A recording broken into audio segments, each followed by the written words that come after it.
Good evening on this. I'll just have a little chat to you about music and the recording business. Look, years ago when I was 26, before you don't know this, right? This is my private life that I haven't told you about. But when I was 26, before I went to prison, this is before I got locked up. I got locked up when I was 35, but before I went to prison when I was 26, I got offered a couple of record deals as a singer-songwriter back in the day, yeah. And they were by big companies, big major labels, yeah.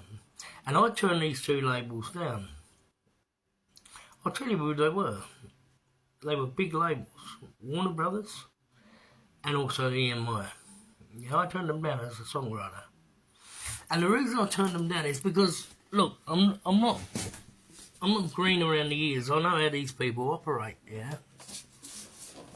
They'll get you to sign a deal, and then they control your masters, which means they own the copyrights to your songs.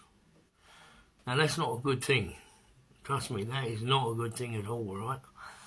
They'll pay you a couple of million or whatever, and you know, if you flop or something happens and you can't perform or whatever, they'll sue you.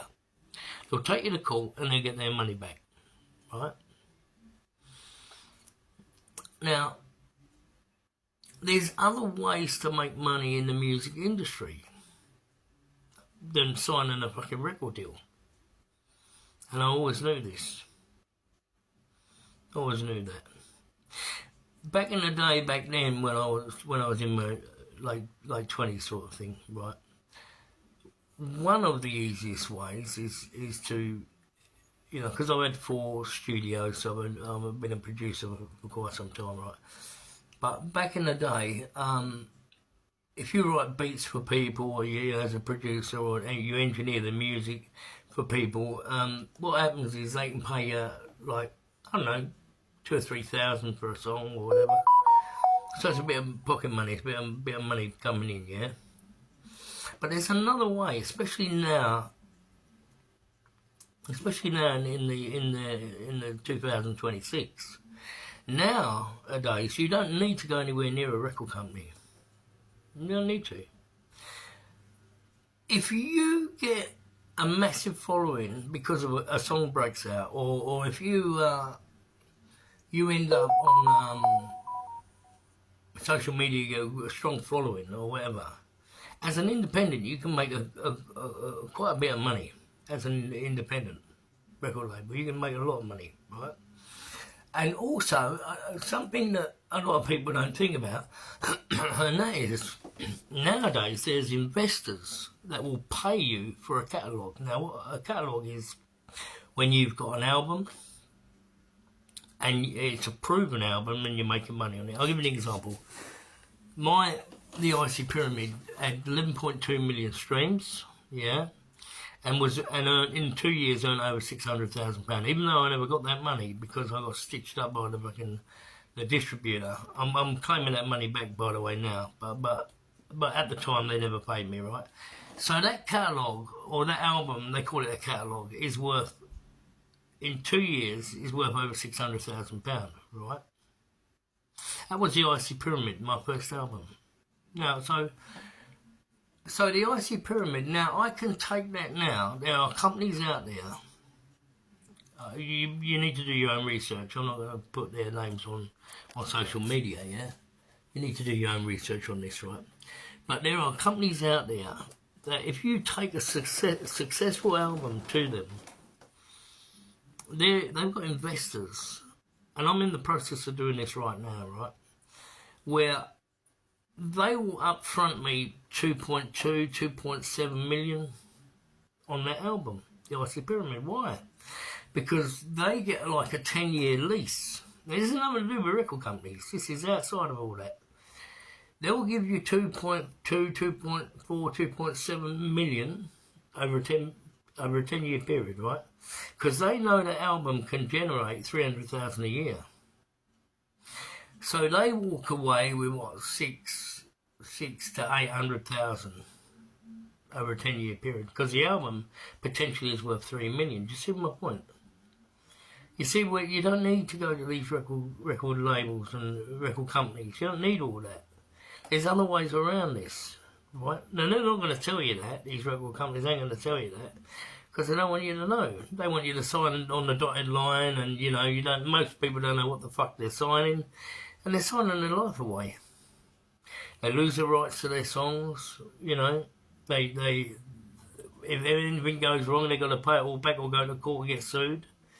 You know, all the studio time and all the things they're paying for, and transport and everything, and all the nice luxury sort of this and that going on. I mean, they all cost money, and it's all coming out of your pocket. And remember, the record company's going to want 70-75% out of whatever cut you get, right? So they're like a fucking machine. That's what they're like. They're like a machine, and they know the business inside out. And unfortunately, the naive artist or producer that gets caught up in that big machine, in that web, sometimes just gets spat out the other side and forgotten. Yeah? So what I'm saying is, for me, like, I'm in the process now of selling the catalogue, the album, the Icy Pyramid, and I've got investors interested. That's all I'm going to say. I've got investors interested. They want to buy the catalogue. They emailed me tonight, today actually, and they've sent me a message. You know, they're very interested in buying the catalogue, and we're talking a couple of million here, right? So, and here's another way, right? So you see what I'm talking about. I didn't have to go to a record company. I just outsourced my catalogue to make the money, and that money that I don't need to worry about that catalogue for the next. And after 10 years, I get the rights to the catalogue back again. I get it back. The album comes back to me. The royalties all come back to me. But for 10 years, they own the rights, so they can sync it out. They can do whatever they want, right?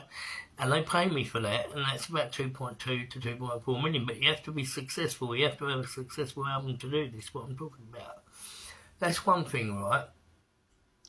So, yeah, I want to show you that there's other ways apart from record companies where you can make a hell of a lot of money, right? As an independent artist, right? Now, I've still got 100 songs besides the ones that were on that album. So that's also generating wealth. That's also generating money, right? And I get 100% rights, you know, to these songs. Because I'm not outsourcing them to record companies. Record companies will take 75% or whatever. They'll give you like 15-20% of your own work. And they own your songs for the rest of all time, mate. You're not getting them back, you know. So for me, signing with a record label or a record deal is not really something I'm really interested in, yeah. Because I know what goes on, and if I need some fast money, if I need like a couple of million, I can get it. I can just outsource my songs to investors that are willing. Like I said, I'm actually doing this right now, so I'm actually in the process of this, right? And that is the smart way of navigating the music industry. There's nothing wrong with being independent. You'll make more money as an independent if you blow up and you end up, you know, going everywhere. You know, if a radio station picks you up and you end up going somewhere with this, right? You'll make more money and a peace of mind as an independent than you would being signed to a record label. Listen, there's many people that want to be signed by record labels, and I understand that. You want to do that? That's fine, that's great. You do that. But for me, no, not really interested. It'd have to be a fucking good deal for me to accept a record company. And another thing, I'll tell you another thing, right? I wouldn't mind selling some songs to record companies because that can be quite profitable, and you can earn quite a few million there, you know, selling songs. But as an independent label, I think that's the way I'm going to stay, and I've given you my reasons why I feel that way. So anyway, glad you could have a listen to me tonight about this, and I'll catch you in the next video, and I'll call this something. I'll think about what I'm going to call it. Catch you in the next video. Bye bye.